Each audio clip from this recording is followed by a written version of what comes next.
Hello, everyone. Welcome to Inside the Americas. Here's a look at what's coming up in today's show. Donald Trump has settled into his first week as President of the United States. We'll take a closer look at his quick work pushing through on his campaign promises. Now, those include turning around policy on two controversial oil pipelines. And while many Native Americans oppose that move, we'll meet some Native Canadians who say they need oil money to live. And another step toward the real end of one of the longest-running conflicts in the world. UN observers are spread across Colombia, ready to take weapons from thousands of FARC rebels. I'm Jeannie Godula. Well, Donald Trump got down to work right away in his first official week as president. Last Friday, he signed a broad but unspecific executive order that would start dismantling the Affordable Care Act that gives health care to millions of Americans. Trump also formally withdrew the United States from the Trans-Pacific Partnership trade deal, distancing America from its Asian allies. On Tuesday, he signed orders smoothing the path for the controversial Keystone XL and Dakota Access pipelines. And with Donald Trump's moves to make his wall a reality, Mexico is trying to figure out just what that means exactly and what effect it will have on the country. Trump has always said he won't only build that wall, he'll make Mexico pay for it. Emerald Maxwell has more. Are you ready? It's a promise he hammered home during the campaign. We will build a great wall along the southern border, and Mexico will pay for the wall. And less than a week after his inauguration, Donald Trump looks set to carry out his threat, announcing his intention in customary fashion on Twitter.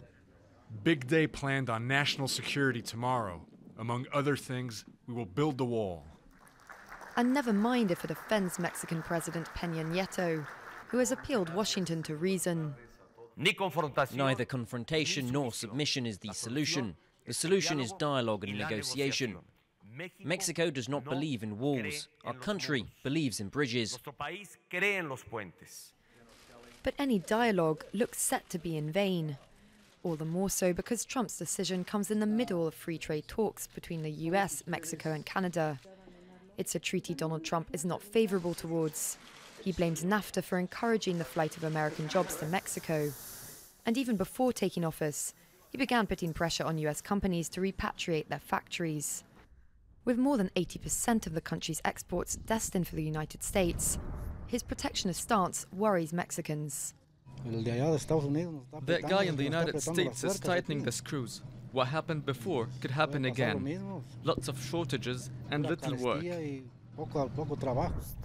We're all worried about what's going to happen, what we're going to do. Concerns that are unlikely to move the new president of the United States. Next week's meeting with his Mexican counterpart in Washington looks set to be tense.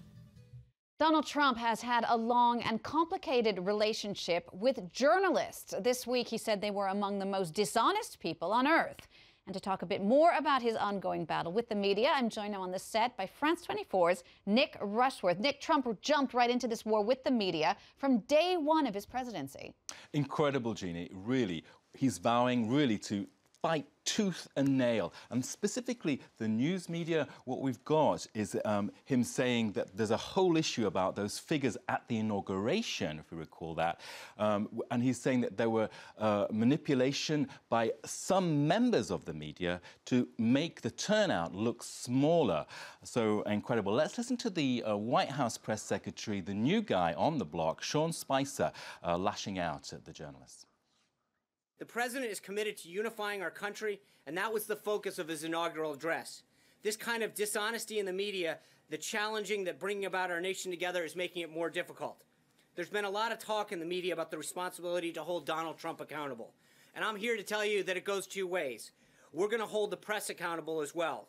Now, of course, one of the press pack is our own Philip Crowther in D.C., and he tweeted after that, ouch, he yelled at us, which has kind of reflected that them and us mood, of course, with the majority of the media very much feeling the tension with Trump. One of the questions out there, is it worthwhile attending these press briefings? Now, one of the stations that is loving it is Fox News. It has an opinion piece on its website, which is saying that, well, this is refreshing.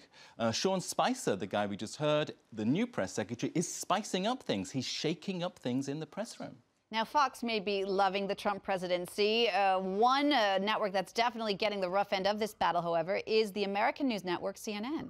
Well, CNN seems to be especially targeted. We've got a Trump tweet. There are plenty of them out there. One of them on the 12th of January saying CNN is in total meltdown with their fake news. A CNN reporter has been singled out specifically. CNN, for example, with that Sean Spicer first presser, chose not to cover it live. It chose to do it differently than it would normally do. Trump's team was asked by CNN to have a representative on set following that, and Trump's team refused. So that ongoing battle. A British newspaper, The Guardian, is also really going to war. Just very briefly, Nick, tell us about its policy now on Trump and how it links it to what it did with the Panama Papers and that investigative reporting. Well, The Guardian is arguing that now we need an international investigation like the Panama Papers, not just into Trump's potential conflicts of interest, but into the whole question of the billionaire cabinet, really all the guys who make up his team. One of the quotes there, I can say to you, Trump is hostile. The media needs to change its path. So the war is happening, and as you said, began on day one. Nick Rushworth, thank you so much for telling us about that ongoing war between U.S. President Donald Trump and the media. Well, here on Inside the Americas, we spent a lot of time talking about the protests at Standing Rock. Native people from all over the United States were backed by others in protesting the controversial Dakota oil pipeline that Donald Trump has just backed. There have been similar issues in Canada ever since Prime Minister Justin Trudeau validated 2 pipeline projects there. And while most Native Canadians condemn the projects for environmental reasons, many tribes say they need that oil money to live. Pierre Millet reports. The day we left Kahnawake to head out to Standing Rock. Chief Bobby Patton will always remember those images. A few months ago, he and 2 other Mohawk tribe members left their reserve in Quebec and headed south to Standing Rock, a native reservation in South Dakota. They heard that we were the Mohawks of Kahnawake and Akwesasne. It was like, you know, they opened the doors and we were treated like royalty. Like so many other tribes from North America, the Mohawks of Quebec came to voice their opposition to a highly criticized pipeline project. Good afternoon, everyone. At the same time, Canadian Prime Minister Justin Trudeau's government is in the midst of validating 2 other pipeline projects. These pipelines that are going under the ground or underwater or through water is not going to work. There has to be a better solution. And showing that if Standing Rock can stand up for what they believe in, so can the First Nations of Canada. However, Canadian Native people aren't on the same page. Frog Lake Reserve, located in Western Canada, is a land of fossil fuels. With more than 600 oil wells, the territory brews thousands of barrels of oil every day, which are then transported through pipelines to different locations. Here, oil money is the #1 source of income. Oil will give our kids and our grandkids it won't give them all jobs, but it'll give them the access to monies that will allow them to build schools, arenas, all these facilities, and eventually they prosper from it. Joe Dion leads Frog Lake's oil exportations. He believes the economic health of this native reserve relies heavily on the price of oil. We slowed down with it with oil prices coming down. We had to come down a bit. Cash flow, of course, changed with that. Unlike many First Nations in Canada, Dion thinks the pipelines are a good idea. What we try and do is understand where they're coming from on the environmental side. At the same time, we also know that there's a need for oil to be exported to the world. So we need a better price for our oil. It'll create more activity in our community, but also it'll create more activity in Alberta and elsewhere in Canada. Just like Frog Lake, about 40 other Native communities in Canada have publicly stated their support for one of the 2 pipeline projects. French President François Hollande has now become the first French president to visit Colombia since 1989. He was there to show support to the peace agreement between the Colombian government and FARC rebels.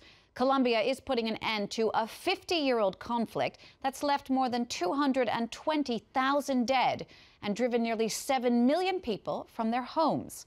Now, all FARC rebel fighters are due to turn over their weapons to monitors from the UN. Emerald Maxwell reports. The sun has yet to rise over the camp, but the fighters are already standing to attention. These are the last remains of a military life that's disappearing. Some 7,000 FARC guerrillas have begun to lay down their weapons across the country after 52 years of armed conflict. Having worked as a nurse for the group since she was 24, Erica is ready to start over. My idea is to prepare for and finish my medicine studies. I want to go further in medicine. I'm interested in traumatology and gynecology. Their personal trajectories aside, the FARC rebels are also determined to continue the struggle, but now on a political terrain. Since signing a peace treaty with the government in November, FARC has been organising public meetings like this one. Our main weapon now is dialogue. We're not really demobilising. In fact, we're mobilising, but on a political level. In a bid to move the revolution from the battlefield to the ballot box, FARC is set to become a legitimate political party. FARC is not going to stop with the end of the war. We will continue our fight as a political party and compete for power with Colombia's two traditional parties. That's the message the guerrillas want to get across and broadcast on their daily radio show. Overseen by the UN, they have 6 months to disarm. After that, they say they want to take part in Colombia's next presidential election in 2018, with a candidate standing for peace. Well, that wraps it up for this edition of Inside the Americas. Do stay tuned to France 24. There are more world news and headlines coming up.